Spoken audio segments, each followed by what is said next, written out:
Pignan, c'est 4 730 habitants et surtout une croissance démographique de 3,3% en 6 ans. Cet artisan s'est installé dans ce village il y a peu.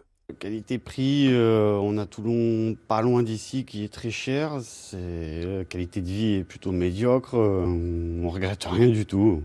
À Pignan, la population a accès à de nombreux services publics. Pour la poste, tout ce qui est courrier, achat de timbres, envoi colis et tout ça. ANTS, titre sécurisé pour les cartes d'identité et passeports. Il y a du monde? Oui, beaucoup. Plus qu'avant? Beaucoup plus. Depuis la fin du Covid, le nombre d'habitants a bondi. Dans cette agence immobilière du centre-ville, l'activité n'a jamais été aussi forte. Nous, on a ouvert ici il y a un an parce qu'on avait une première structure sur Pierrefeu. Depuis l'ouverture il y a un an, la prise de mandat et les ventes recensées en décembre, on a fait x5.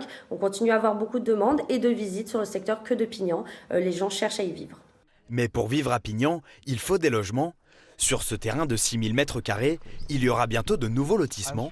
Mais le maire souhaite conserver l'esprit du village. L'échelle humaine, c'est 5-6 000 habitants maximum.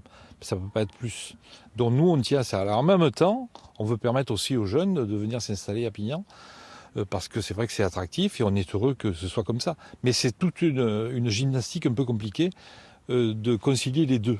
Dans la région, le Var est le département qui a gagné le plus d'habitants entre 2015 et 2021. Cette tendance concerne les petits villages comme les grandes villes. Dans le Var, il y a principalement deux populations qui viennent s'installer. La première sont des retraités. Et la deuxième population qui vient s'installer, et qui est également assez nombreuse, ce sont les actifs venant des départements limitrophes. Avec près d'1 100 000 habitants, le Var est au 13e rang des départements les plus attractifs en France.